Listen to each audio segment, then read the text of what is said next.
You're watching DD India Live, India's voice to the world.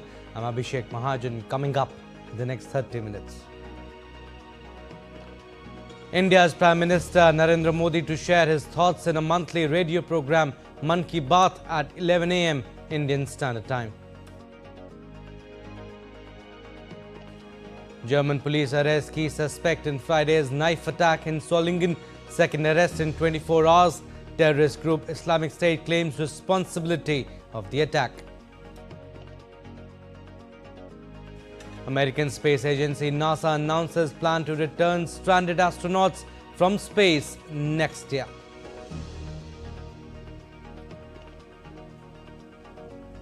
Wildfires in Brazil's Sao Paulo state disrupt normal lives. Dozens of cities on high alert.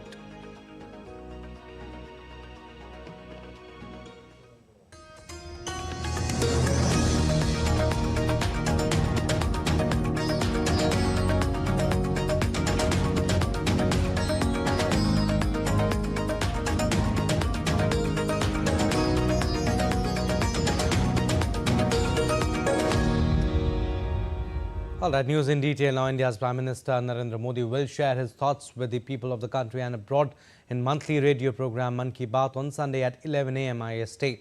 The program will be broadcast on the entire network of Akashvani and Doordarshan. It will also be live streamed on the YouTube channels of the AIR News, DD News, DD India, PMO and Information and Broadcasting Ministry.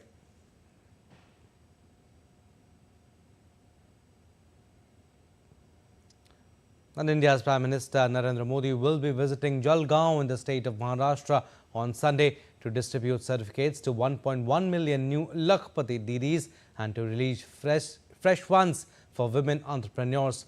The Prime Minister will participate at Lakhpati Didi Sammelan in Jalgaon, where he will distribute certificates and felicitate 11 lakh new Lakhpati Didis who recently became Lakhpati. Lakhpati Didis are those who earn 100,000 rupees or more annually. The Prime Minister will also interact with them from across the country. Various schemes are implemented in India aimed at empowering women in the country. One such scheme that has attracted considerable attention is Lakhpati Didi initiative, which aims to provide financial assistance to women entrepreneurs and help them achieve financial independence. Since the inception of Lakhpati Didi Yojana, 1 crore women have already been made Lakhpati Didis. The government has set a target to make 3 crore Lakhpati Didis.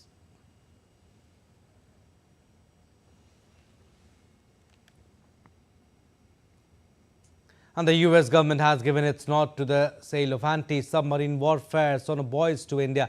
The approval came during an ongoing 4-day visit of India's Defence Minister Rajnath Singh to the US.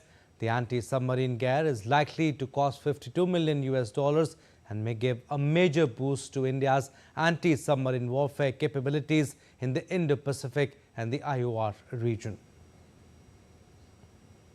Defence Minister Rajnath Singh, who is on a 4-day visit to the United States, met US National Security Advisor Jake Sullivan on Friday.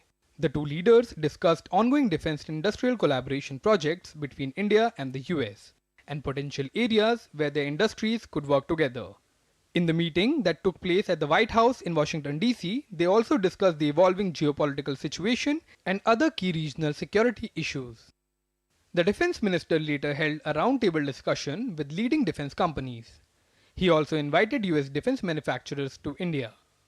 Meanwhile, in a major boost to the Indo-US defense cooperation, the US approved a $52.8 million government-to-government deal for sale of anti-submarine warfare sonobuoys that will be integrated with Indian Navy's Romeo helicopters. The deal is likely to strengthen India's capabilities to meet current and future threats by enhancing its capacity to conduct anti-submarine warfare operations from its MH-60R helicopters in the Indian Ocean region and the Indo-Pacific region as well. Earlier, Rajnath Singh also met Secretary of Defense Lloyd Austin, where the two leaders held wide-ranging discussions on bilateral defense cooperation, industrial collaboration, regional security, and other international issues. Both the leaders also discussed India-US defense industrial cooperation roadmap that was signed last year, which is likely to transform the defense industry of both the nations. Akshay Dongre, DD India. And Foreign Affairs Minister of Brazil, Mauro Vieira, will arrive in New Delhi on Sunday on a 4-day visit to India. India's External Affairs Minister, Dr. S. Jaishankar, and his Brazilian counterpart will co-chair the 9th India-Brazil Joint Commission meeting on Tuesday. The ministers will also discuss how the two countries as Troika can advance key G20 outcomes from the Indian presidency last year. Brazilian foreign minister's visit will provide an opportunity to further strengthen the strategic partnership established in 2006 and explore new avenues of cooperation in bilateral, regional and multilateral arenas across diverse sectors. In the second round of India-Singapore Ministerial Roundtable will be held in Singapore on Monday. India's Finance Minister Nirmala Sitharaman, External Affairs Minister Dr. S. Jaishankar, Commerce and Industry Minister Piyush Goyal and Railways, IT, Information and Broadcasting Minister Ashwini Vaishnav will participate in the roundtable. The meeting will enable both sides to review various aspects of their strategic partnership and identify new avenues to further elevate and broaden it. The India-Singapore Ministerial Roundtable is a unique mechanism established to set a new agenda for India-Singapore bilateral relations. Its inaugural meeting was held in New Delhi in September 2022. During the visit, the ministers will interact with their counterparts and will also call on Singaporean leadership. And India's Home Minister Amit Shah announced that the fight against Maoists is now reaching its final stage and asserted that it is time to launch a decisive and uncompromising campaign against left-wing extremism. Speaking to the media during his visit to Chhattisgarh, the minister assured that the country will be completely freed from the Naxal problem by March 2026. 2014 से 24 तक सबसे कम वामपंथी उग्रवादियों द्वारा की गई घटनाएं दर्ज की गई। 4 से 14 तक 16,463 घटनाएं हुई थी और 14 से 24 तक 7,744 हुई है, तो 53% घटनाओं की कमी आई। हमारी लड़ाई अंतिम चरण में पहुंची है और हम देश को 2026 मार्च तक पूर्णतया नक्सल समस्या से मुक्त कर पाएंगे। And the Indian Navy's warship INS Mumbai will arrive in Colombo on Monday for a 3-day visit.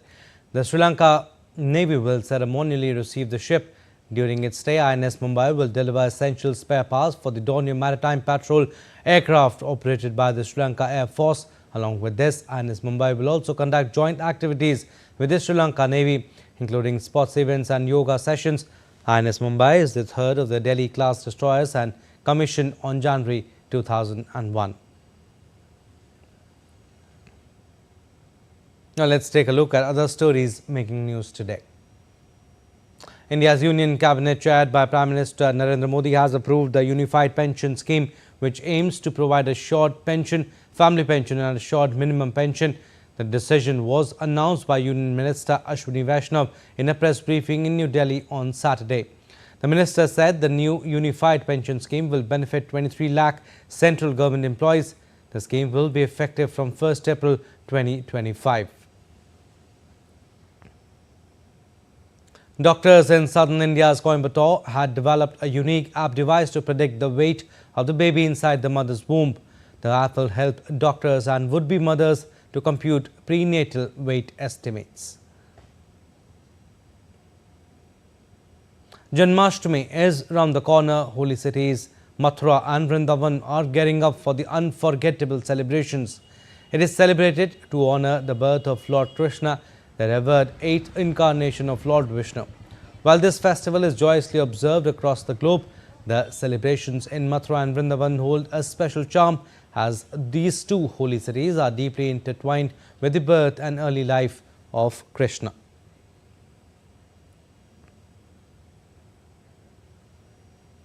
Alright, we'll slip into a very short break, but still to come on this edition on DD India Live. Russia and Ukraine exchanged 115 prisoners of war from each side, mediated by the United Arab Emirates. Telegram CEO Pavel Durov arrested at the Bourges airport outside Paris on Saturday evening. And in sports, England win first test against Sri Lanka by 5 wickets.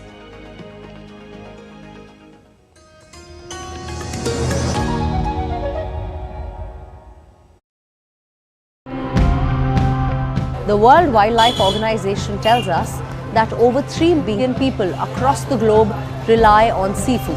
There are efforts being made to preserve our marine ecosystem. So let's dive right in. The course of the river was getting shrinked in the upstream areas, and when there is no freshwater flow, the river Ichamoti only survives in the downstream areas, and it has become, in our terminology, we call it a tidal inlet. Habitat from so many places in the world, and people didn't even know that it had happened. Mussels that live at the bottom of the lake have this large effect on the biology of the entire lake. This is the poster that we provide to people on our fish walks. So they can just look at this and identify which are the fish in season, and when we give them the test to go out and identify sustainable fish. It's worrying because rising temperatures cause the water to expand, and with it, the sea level to rise.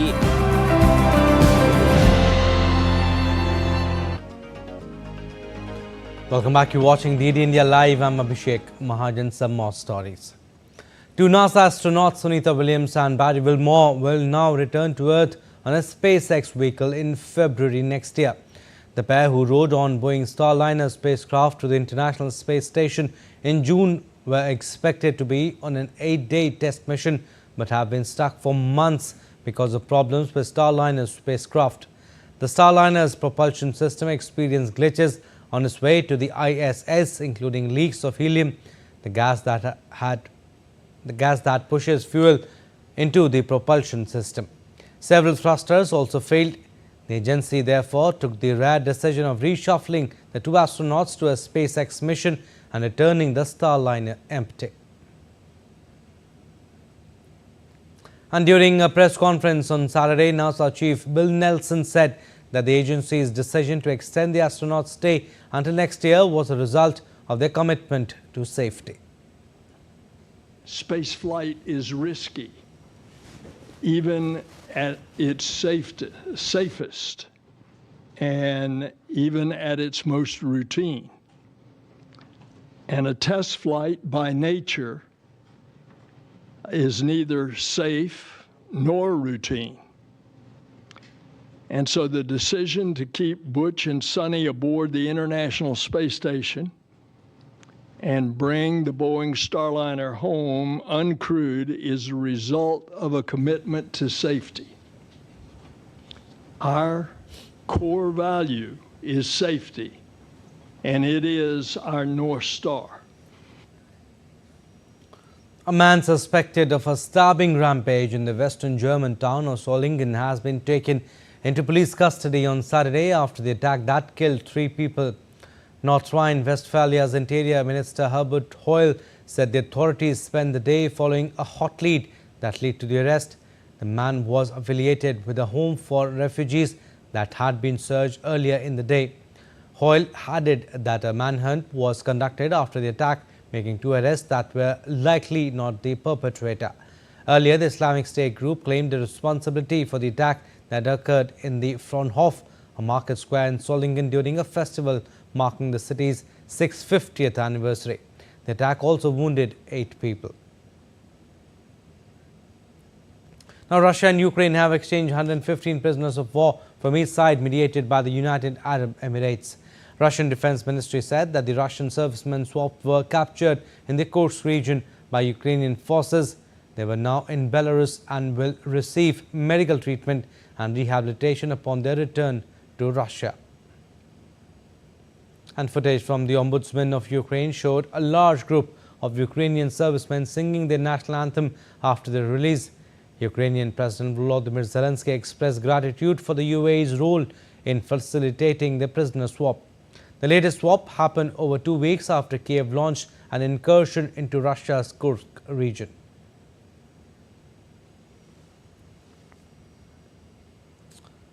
And peace seems a far-fetched dream in Ukraine, as neither party appears to be backing down. On 33rd Independence Day of Ukraine, President Volodymyr Zelensky vowed to take revenge on Russia. On the other hand, Russian President Vladimir Putin held a meeting with top military officials on countering the Ukrainian forces in Kursk region.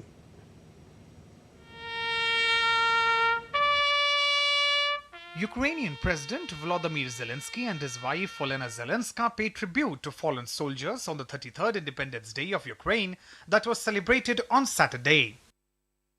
In an Independence Day video address filmed in the border area from where Kiev launched its surprise incursion to Kursk, Zelensky vowed to take revenge on Russia. Our enemy will also know what the Ukrainian way retaliation is: worthy, symmetrical, long-ranged. They will know that sooner or later a Ukrainian response will reach any point in Russian Federation that is a source of danger to the life of our state and our people. Ukraine launched its surprise strike on the Russian region on August 6 in an operation that Kiev says is aimed at carving out a buffer zone and bearing down Russia's war machine. Military analysts see it as an attempt to divert Russian troops from eastern Ukraine, where Moscow's forces continue to advance. Meanwhile, on Saturday, Russian President Vladimir Putin held a meeting with top military officials on countering the Ukrainian forces that invaded the territory of the Kursk region. Later, Putin also listened to reports by telephone from the commanders of the troop groups involved in the special military operation in Ukraine on the operational situation in the areas entrusted to them. On the other hand, UN Secretary General Antonio Guterres expressed concern for the safety of Zaporizhzhia nuclear power plant in southeastern Ukraine and the Kursk nuclear power plant in western Russia, urging all parties involved to keep in mind the sensitivity of these nuclear power plants. It's a pretty clear and present danger to have these two facilities in the presence of the war zone. That's why we have been, from the beginning, asking all parties involved to ensure, with the Ukrainians and the Russians, to ensure the safety and the protection of these power plants, and also full cooperation with our colleagues at the International Atomic Energy Agency. Meanwhile, Russia and Ukraine exchanged 115 prisoners of war from each side on Saturday after the United Arab Emirates acted as an intermediary. It is the first such exchange since Ukraine launched a surprise attack into Russia's Kursk region on August 6. Bureau Report, DD, India. And the French president will hold a second day of discussions with party leaders on Monday as Emmanuel Macron tries to see if there could be multi-party agreement on a new government after inconclusive election results last month. Emmanuel Macron met left-wing and centrist politicians on Friday, including Lucie Caste, the leading left-wing candidate to be France's new Prime Minister. DD India correspondent Ross Cullen reports. Well, Friday marked the first of 2 days of negotiations at the Élysée Palace between Emmanuel Macron and the different party leaders. On Friday morning, local time, we did see the left-wing New Popular Front. Now, they are the alliance that won the election in terms of the greatest number of seats, although they fell well short of a majority. We saw them in attendance at the Élysée Palace. They were led by Lucie Caste. Now, she is the 37-year-old civil servant who headed up that delegation, and she is the name that has been put forward by the left wing to be the new French Prime Minister, and Emmanuel Macron has, for now, ruled out appointing her to that role. The current incumbent is Gabriel Attal. Now, the previous administration is remaining in place for now as a caretaker government. Emmanuel Macron saying he didn't want domestic political disruption when the eyes of the world were turned to Paris for the 2024 Olympics. But now that we have this gap in between the two games, he has gone for it and said it is time to act, although the left wing have said that Emmanuel Macron has been procrastinating. Now, what is going to happen on Monday is that the National Rally will be the next major party to attend these talks. The far right were projected to win the election on July the 7th, the second round of the election, but in fact they finished third, although they do have the greatest number of MPs in terms of single party in the parliament. Jordan Bardella, the party leader, Marine Le Pen, the party figurehead, will be there with Emmanuel Macron on Monday, but it does seem to be difficult to envisage how the left-wing alliance that won the election or Emmanuel Macron's centrists who came second could agree to work alongside the Nationalist Populist Party in a future coalition government. Ross Cullen in Paris reporting for DD India. Now in Pakistan, 2 children and a woman were killed on Saturday, while 13 people, including 2 policemen, were left injured after a blast occurred in Balochistan's Pishin district. According to the police, the attack occurred when a convoy of frontier crops was passing by. The incident is the latest in a string of attacks on police officials and checkposts, particularly in Khyber Pakhtunkhwa and Balochistan. Pakistan Prime Minister Shehbaz Sharif has denounced the incident. He directed for the injured to be provided with the best possible medical treatment and called for those responsible for the incident to be identified and given exemplary punishment. The northeastern Sao Paulo in Brazil was grappling with large fires that were causing significant damage to large areas of farmland and forest, cloaking cities under smoke. The blaze spread to numerous towns in the Sao Paulo region and posing a threat to local communities. At least 36 cities have been put on high alert. The state government has also warned that forest fires could spread rapidly from gusts of wind, potentially raising large areas of natural vegetation. Meanwhile, the Sao Paulo state government has created an emergency committee to handle fires, which had also blocked some 15 highways. Brazil's wildfire season typically peaks in August and September. This year, wildfires started unusually early in Pantanal, the world's largest wetlands, in late May, while the number of fires in the Amazon rainforest surged to a 2-decade high for the month of July, government data showed early this month. Now let's take a look at other stories making news around the world. Telegram CEO Pavel Durov was arrested at Bourges Airport near Paris on Saturday evening. The official said the 39-year-old had been arrested under a warrant for offences related to the popular messaging app Telegram. As per TASS state news agency, Russia's embassy in France is taking immediate steps to clarify the situation. 45-year-old Indian tourist remains unaccounted for after falling into a sinkhole in Kuala Lumpur on Friday. Surveillance footage shows the woman tourist plunging into the approximately 8-meter deep chasm while shocked bystanders scrambled to safety. The authorities in Malaysia are working to find the missing woman. Local authorities have yet to determine the cause of the sinkhole.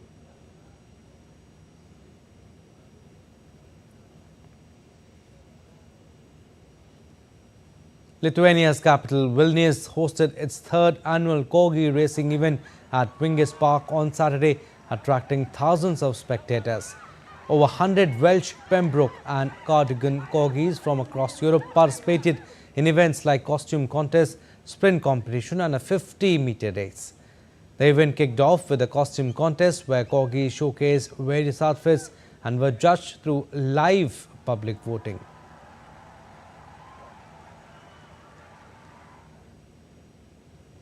Now in cricket, Joe Root's gritty unbeaten 62 guided England to a 5-wicket win in the first test against Sri Lanka at Old Trafford on Saturday.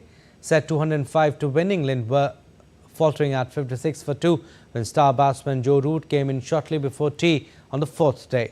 Root shared crucial stunts with Harry Brook and Jamie Smith, helping England go 1-0 up by avoiding a score in Manchester. Smith was named man of the match for his 113 in the first innings and a crucial cameo in the second. And days ahead of the National Sports Day, Union Minister of Youth Affairs and Sport Dr. Mansukh Mandavia gave a clarion call to all citizens to participate in outdoor sports for at least 1 hour. Union Minister highlighted the significance of advancing the Prime Minister's Fit India movement, stressing that it is the responsibility of every Indian to maintain their health and stay active. He urged everyone to play any sport, stay fit and encouraged everyone to join this initiative. National Sports Day is celebrated every year on 29th August to commemorate the birth anniversary of hockey legend Major Dhyan Chand. And the 2024 Paralympics torch relay started on Saturday from Stoke Mandeville, England, where the event was first imagined by neurologist Ludwig Guttmann in 1948. British Paralympians Helen Rensford and Gregory Van lit the Olympic flame and the torch, passing it on to the bearer for the first leg. The torch will then be carried by 24 French athletes who will take over for the journey to Calais and further to Paris, where it will be used to light the Paralympic cauldron during the opening ceremony on Wednesday.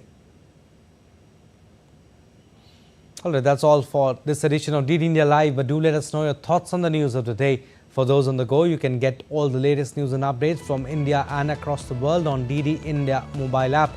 The app is available on both Android and iOS. Scan the QR code on the screen to download now. And we'll be back with more news as it breaks here on DD India. I'm Abhishek. From all of us here in Delhi, thanks for watching DD India Live.